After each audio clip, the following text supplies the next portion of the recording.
Three. Well, welcome. What an honor it is to have Oliver Wakeman here in the Nobleshire of Progressive Discussion at progressiverockcentral.com. Big fan of his dad's music and, of course, everything that Yes did. And great to be talking with him about his new album, Anam Cara. And as I mentioned to him just a minute ago, I've met Chris Squire, John Anderson, and Alan White used to live right here in Washington State before he passed away in Newcastle. He probably picked Newcastle because he was from Yeah. Newcastle, England, I guess. But great guy, very, very down to earth, all of them. And I'm sure his dad, I'm sure Rick is as well. But very down to earth people. Alan just couldn't do enough for all of his fans. And same thing with John and Chris Squire, the people that I have met. All right, so let's talk about this. Your father definitely was one of the greatest keyboardists of the 20th century and is one of the best in rock and roll history, Rick Wakeman. Tell me what it was like learning from him, because obviously you probably learned quite a bit of the keyboards from him. No, actually, it kind Oh, of the really? opposite. No, we never, he never showed me anything on a keyboard ever. And Wow. we've only ever played, oh, 5 times, I think, in our lives on the same stage. We've done a couple of a charity concert, a couple of family concerts. And the first time we played together was 2005, I think, at an album launch I did. That was the first time we played together. So 2005, I was already mid-30s, and that was the first time we ever played on stage together. So yeah, Wow. so we've never really done that. And I've never, before I joined Yes as well, everybody sort of said to me, "Oh, joining Yes, that'd be great, your dad can show you all the bits." It's like, no, dad never showed me any bits. I did it the way that musicians did it 10 years ago, which was listening to records over and over again, trying to work out the parts and trying to understand what we did. Like, we didn't have YouTube back then with all the separated tracks out for different things. So sort of a lot of people sort of say, yeah, but your styles are so similar, and it's really not deliberate. It just seems a natural way to play to me. So yeah, no, so it's always a bit of a weird one. Yeah, people always assume that it's sort of we would do that, but my dad left home when I was 5. Um, when my mum and dad got divorced, and so my dad wasn't around a lot when I was growing up, so I didn't really have a good a proper relationship with him until he came back to the UK, because he went and lived in Switzerland for a long time. So I saw him very rarely. But when he came back when I was in my early teens, we started to spend a lot more time together. So those sort of formative years of playing weren't really with dad around. So I just learned the first time I ever played a piano. Actually, I was about 5. I think I walked into the lounge, and we had this grand piano in the lounge. And I went in and I put my hands on the keys, and somehow I managed to hit a perfect chord. And it sounded, I thought, wow, this sounds great. What a lovely, this is easy. And then, of course, I tried to do it again, and it sounded dreadful. And so I went to piano lessons. And then when I got into my teenage years, I started listening to dad's records. But then I also listened to other keyboard players. I was a big fan of John Lord from Deep Purple. And I Oh, was a yeah. big fan of Dennis DeYoung from Styx, even though he's obviously well renowned for being the singer and the songwriter, or one of the main songwriters in Styx. His keyboard playing was phenomenal, but it's always the bit that people sort of don't always pick up on. But he was a phenomenal keyboard player, did some wonderful keyboard leads. So I got influenced by a lot of different keyboard players. Yeah, sorry, it's a completely different answer to the one you were probably expecting. Yeah, yeah, yeah. Well, I mean, everyone has, different relationships, but yeah, surprising. Yeah, especially when you're getting ready to go into Yes. You would think he'd sit down with you and say, "Hey, now wait a minute, make it." Not that you couldn't figure it out. I'm sure you could, Yeah, but having him there after playing years and years with him, well, this is the best way to play this or something like Yeah. that. But no, he didn't get involved, right? No, no, and That I've can always be kind of, good too. He yeah, probably I've always wanted you kind of to liked it. find your own way. Yeah, Yeah, absolutely. I've always I've always been enjoyed being slightly stubborn and doing things my own way. So I enjoyed the challenge of it. It's a lot more satisfying when you work something out yourself than somebody just showing it to you. And I think that's true not just of keyboards. That's true of most things in life. You know, you get a lot more satisfaction out of working something out yourself than sure, someone just showing you how to do it. And the other thing about working out the music through Yes was that obviously when you're analyzing the music, you're understanding how the music is put together rather than somebody just saying it's these notes, because otherwise that's just one linear part of the music. You're not really understanding what the rest of the music is doing. And sometimes you can be trying to work out a solo or a part. And sometimes it's better to not even work out that part. You work out what the other people are playing and then try and build up a picture of what the music is actually doing. So you then, when you're working out your part, you can go, oh, well, it has to be there because it's in this key, and therefore it has to be that sort of area of note. So, you know, doing that extra bit of work and really delving into it was certainly beneficial for me. Yeah, I thoroughly enjoyed it. Actually, it's a bit of a tall ask. I mean, they gave me the set 3 weeks before the first show, and it was a 3.5 hour set, and we only wow. had a week to learn it at home, and then it was 2 weeks out in Canada with us all together playing, and it was a brand new keyboard rig. So it was a bit of a, I think they call it a baptism of fire, being thrown in at the deep end, whichever sort of phrase you like to use. But it was good fun. Yeah, it took us about 5 shows, I think, to get everything under our belt. But after about that, we were sort of pretty cooking after that point. What's your favorite Yes song? We got to know. And what? Well, not. Let's two. They could be two different answers. What's your favorite Yes song, and what's your favorite Yes song to play? And they might be the same, but Yeah, I'll for the nature of this thing, I'll avoid the record that I wrote with them because that would be completely unfair because I'm going to choose from a page. But my favorite Yes record, the album was always Tomato when I was growing up. I always oh loved that wow, record, and again, which is something that people I find liked it. surprising. Yeah, I Yeah, liked I it too, liked but a lot of the critics didn't. But no, I really do no, like it.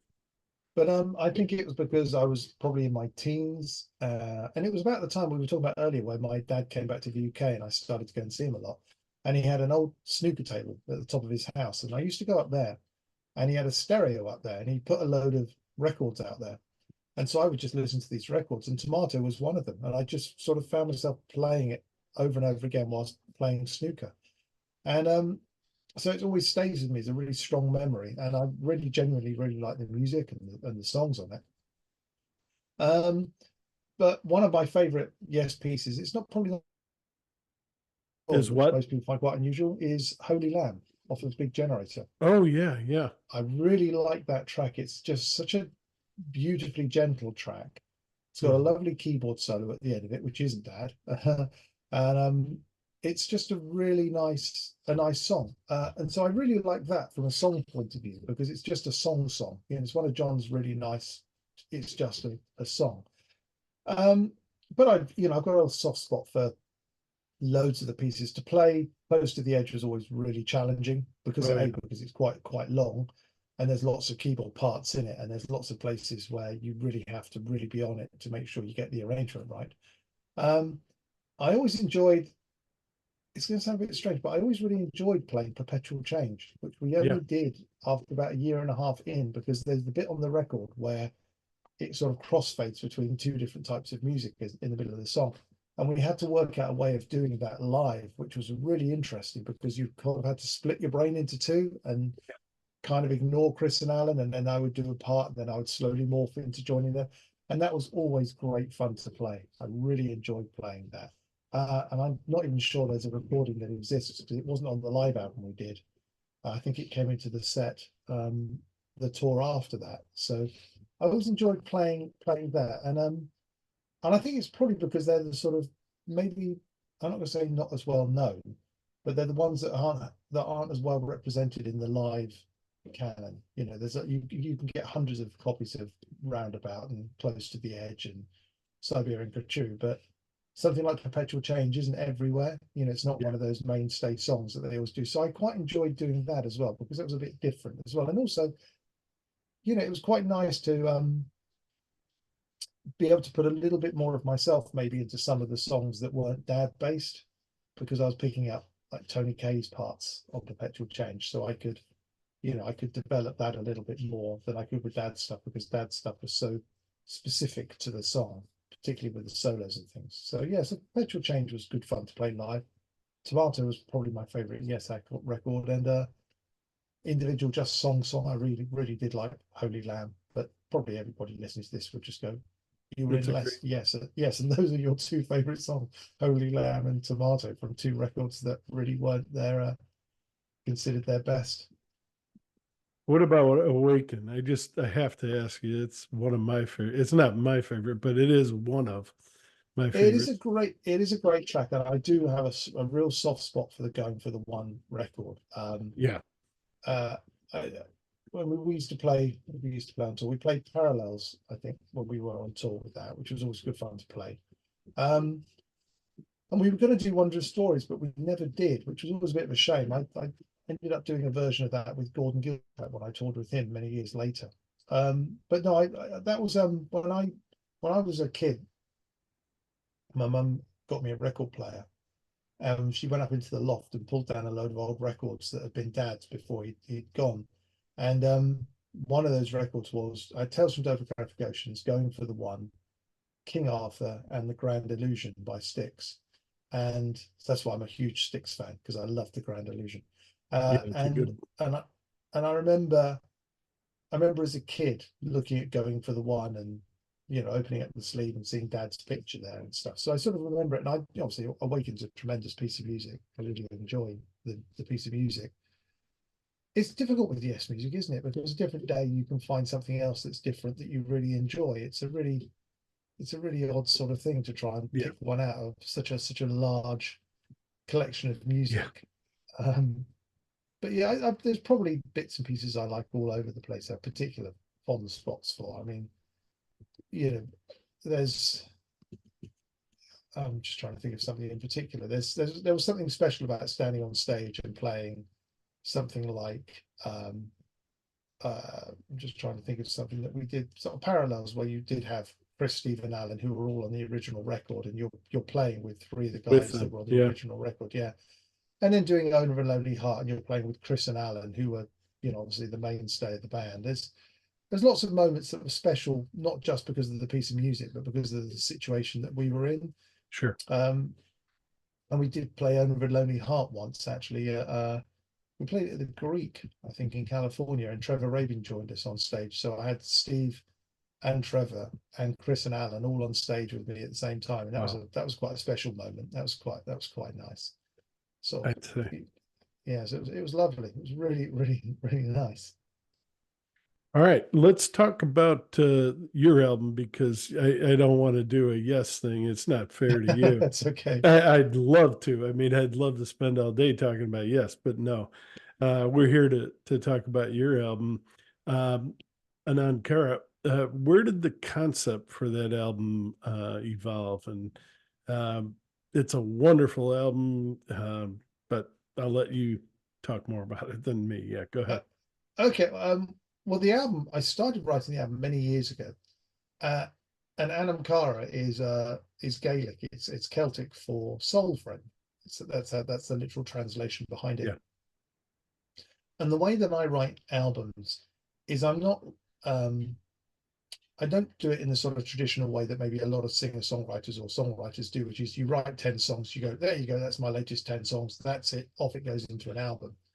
I tend to write and have lots of, I call them buckets, but they're folders really, where you sort of sure. have a bucket of rock music, a bucket of sort of progressive pieces of music, and then you have a bucket of instrumentals, bucket of piano pieces. And I have this bucket of sort of music that I felt would work with Celtic instruments, and particular Ilian pipes, flutes, whistles, violins, sort of acoustic guitars, mandolins, that sort of feel. I love acoustic instruments, Yeah, because obviously with a keyboard player, you live in a very digital world. So I love yep.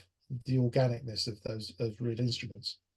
Definitely. Definitely. And so when I was sort of looking at the next record to do, I've sort of been doing records for such a long time, but with different people. It was only when my record company turned around to me and said, "It's been a long time since you did a record that was just your own."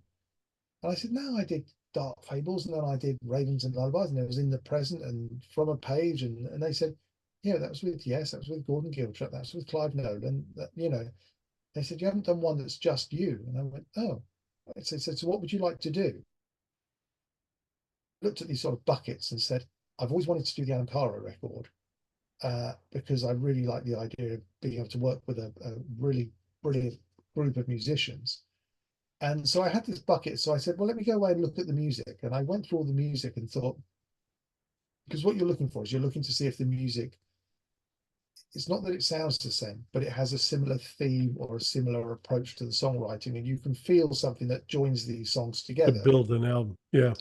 Yeah. And you go, "Does this work as a collection of music?" And you go, "Yes, it does." And then you go, what I do is I throw it into iTunes and create a playlist and go, "Okay, does it work? Which is the order that I would like these to go in?" And then I do that thing where I go, "Oh, great, it's all done," because these were all demos that I've written. And I go, "Yeah, it's finished." And then I sit down and I go, "Actually, let me just open that track up and have a play with it again." And then I will probably end up completely rewriting it, or completely Oh, rewriting half of it, or thinking about it. And then I do this with all the songs. And then what I do is I then worked out what the musicians I wanted to use. And so I came across, I'd worked with Hayley Griffiths before, wonderful singer. she is. She Yeah. had a she had a great Celtic background because she'd done the Riverdance tour many years ago and Lord of the Dance with Michael Flatley, so she'd been Yeah. part of that world. And obviously Troy Denockley, great Ilian Pipes, well known for being such a great player, plays with Nightwish. Yeah. And then I had other people that I knew I wanted to work with. David Mark Pierce, I've worked with, is my guitarist for many years. Oliver Day, I've worked with before, a phenomenally talented young acoustic guitar player, plays lap steel. He plays in Yes tribute bands, so I knew he had the sort of chops to do the acoustic stuff that I needed. Yep. Scott Hyam, that I'd worked with before on the drums, a real powerhouse of a drummer. Yeah, he is. Uh, and then obviously I Robert McClung, a fantastic violinist from America who I'd worked with. I'd done sessions for him, and I really like the idea of not just using Celtic musicians, just me turning up and hiring a bunch of Celtic musicians to come and make my songs Celtic-y. I wasn't trying to make a Celtic record. I was trying to make a record of songs that I could bring Celtic influence into. But I kind of like the idea of it being a sort of group of musicians that, the violinist, you'd imagine it like, oh, probably a great violinist from Scotland or Ireland or something. It's like, no, a friend of mine, Robert's a fantastic violinist from America. So I phoned him up and said, "Do you want to play on the record?" And he was like, "Yeah." so Of course. so I ended up with this sort of collection of songs and this collection of musicians that I wanted to use. And then I was sort of thinking, do they all have a theme? And then I realized that actually the record did have a theme. It's not a concept record, but it's a record with a theme. And the theme very much is based around relationships, but that doesn't mean that it's Yeah. all love songs. It's all No. about the interactions between people. And sometimes, the interaction you have with yourself. Um, and so I suddenly thought, actually, they do have a collection. They fit together nicely musically. They have a theme of this sort of relationship interactions, sort of concept that goes with it. And then the Soul Friend title really tied into that as well, because that sits into this concept of this relationships with people. Yeah. And then the Anam Cara Soul Friends also has the extra added meaning that it's, the musicians that you play with. And one of the things I always say is, I talk to my son about friendships. He's a young lad. He's not 18 now. He's sort of making friends and doing all that sort of stuff. And sort of said, Mhm.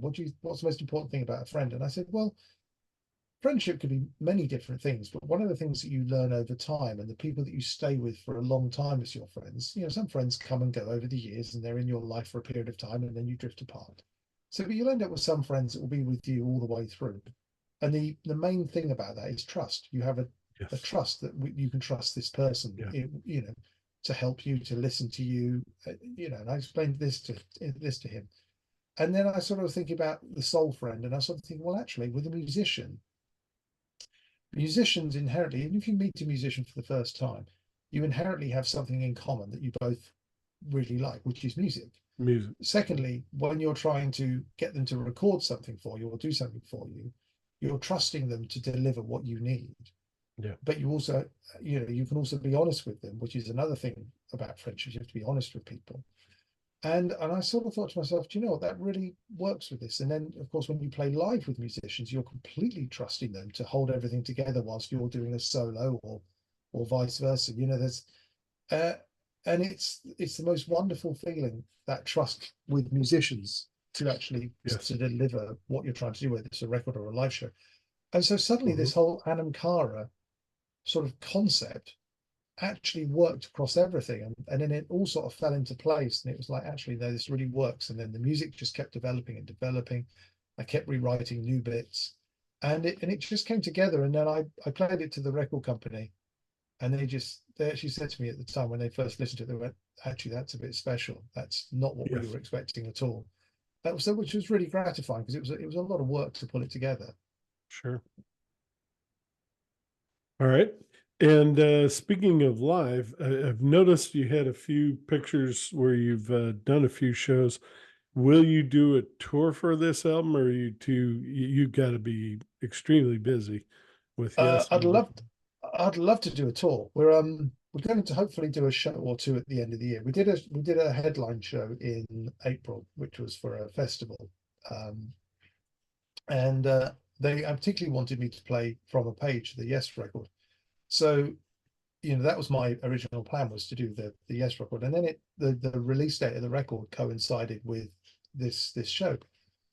I thought, oh well, I'll put a couple of tracks in, and so I put a couple of tracks in. And then Haley turned around to me and she said, "Can we do a few more than just two?"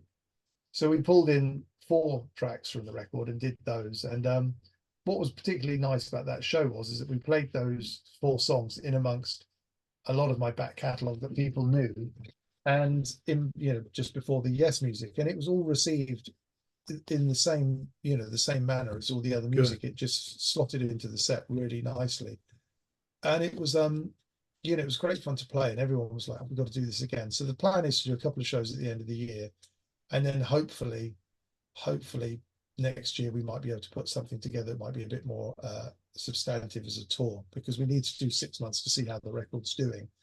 And then if the interest is there and the promoters want to do it, then yeah, I'd love to take it out on the road, which would be great fun to do. Difficult record to do all of it, because there's some quite intense pieces on there, but it would be lovely to do it. Well, speaking of that, it was absolutely well produced by one of the best producers or mixers, album creators, whatever the right word is.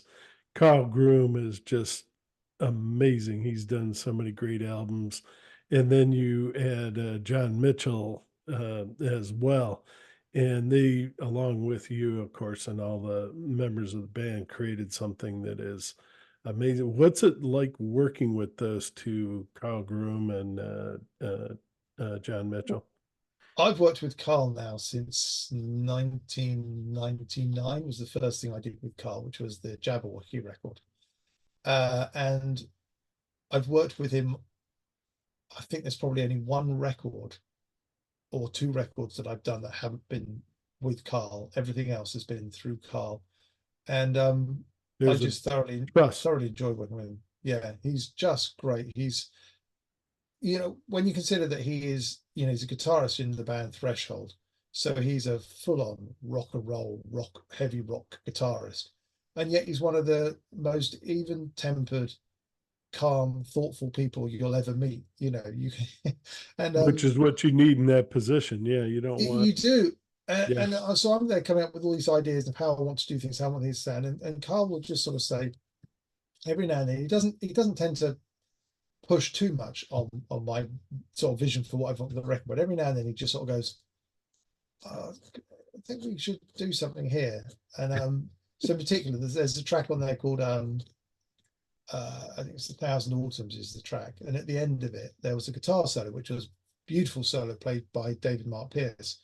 And I said to Carl, he said, what's happening at the end of the song? Because obviously when you record it, you just leave everything going, and it falls apart eventually.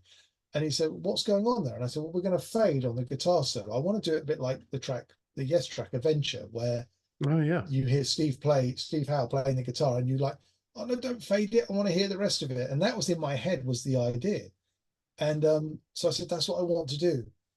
And Carl said, nah, you can't do that. I said, why not? He said, no, he said the solo is really good. It's really emotive. You need to carry that through.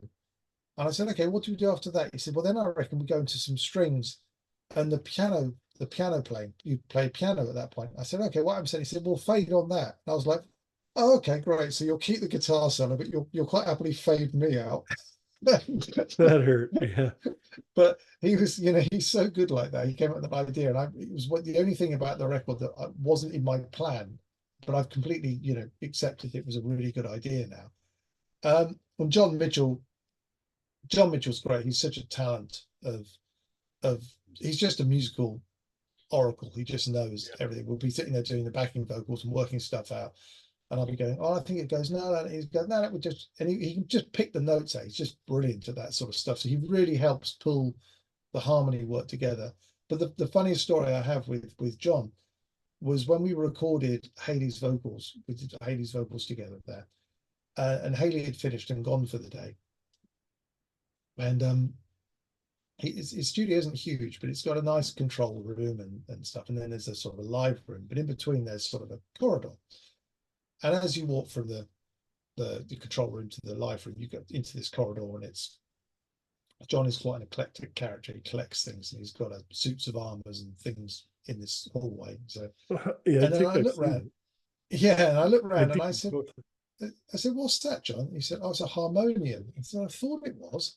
And for those listeners that don't know what a harmonium is, it's a pedal-based, bellows-based keyboard instrument. So you pedal it, pushes air up through the pipes, and then you're pressing the keys, which changes the tones coming out, so it creates sound. And I said, there's a track on the record called The Queen's Lament, which is a sort of medievally type, it's not quite medieval, maybe Tudor type of piece of music. And I sort of thought, I deliberately trying not to put synths on that track. So it was some strings and some piano, and that was it. But I wanted a sort of pad sound, and I sort of was saying to John, I need a pad sound, but I don't want to put a synth pad on it. And then I said, what about that harmonium? And he said, that'd be really good, actually. Have a play. So I had a play with it, and I said, well, let's do it. And he said, yeah, we got a slight problem. And I said, well, what's the problem? And he said, well, we can mic it up. He said, but because it's not in the live room, there's no monitoring, so you can't hear the track. So Oh, you won't be able to hear the song that you want to play along to. And I went, oh, okay. And then we came up with this idea that he stayed in the control room, and he would count me in, and then he would just count the bars. So I couldn't hear anything at all. And I'm just wow. bellowing away and pedaling away at this keyboard without knowing what I'm hearing at all, just trying to play the part that I'd come up with. Uh, and it was quite good fun. So I just remember John was sort of going, and then when he finished, Wow. he went, great. And we caught it. And then when we put it into Awesome. the mix, it just sounded wonderful. And those are those sort of wonderful moments that you get when you work with people that are talented but fun. They're fun, and they're open to ideas and doing things differently. So yes, I always enjoy working with John. He's such a good fun chap to be around.